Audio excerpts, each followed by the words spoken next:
எப்படி சீமான் நீ முதலமைச்சரான சமாளிப்பேன்? வந்தவன முதல் கையெழுத்து மஞ்சள் நோட்டீஸ்.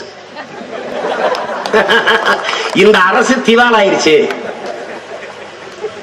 இதுவரை இந்த கடனுக்கு எனக்கு எந்த சம்பந்தம் இல்ல. நீ கடன் எவன்கிட்ட கொடுத்து அவன்கிட்ட வாங்கிக்க. வேணா எங்க புதைச்சிருக்குன்னு சமாதி முகவரி வேணா தாரேன், போய் வசூலிச்சுக்க. அவன் ஆட்சியில இருந்த அமைச்சர் மந்திரி மாதிரி அவன் குடும்பம் எங்க இருக்கு தாரேன், அங்க வசூலிச்சுக்க. பாரு, உண்மையிலே நடக்கும். நீ சிரிக்காத, உண்மையிலே நடத்திடுவேன். இந்த மாதிரி தெரிஞ்சுக்க. அவன் வாரிசு பிள்ளைகள் அட்ரஸ் எல்லாம் இருக்கு.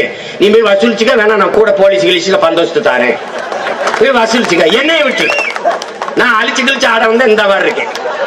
வா போ, புரட்டா சூரி தின்ன மாதிரி அழிச்சு கிழிச்சு மறுபடியும் சாப்பிட்றேன். வா இப்ப வை. எங்கால போட்டு மறுபடியும் கொடை போடுறான். ஒண்ணுல இருந்து போடுறா போடு. இப்ப கடன் கொடு. எதுக்கு? நான் ஏரி வெட்ட போறேன், அணை கட்ட போறேன், நான் குளம் வெட்ட போறேன், ஆடு மாடு வளர்த்தல் வேளாண்மை செய்யறதுக்கு பண்ணை நிலங்கள் உருவாக்கி என் பிள்ளைகளுக்கு வேலை கொடுக்க போறேன். எனக்கு கடன் தான். இந்த கடனுக்கு நான் நல்ல அப்பனுக்கு பிறந்தேன், ஆத்தாளுக்கு பிறந்தேன், நான் பொறுப்பு. நீ கொண்ட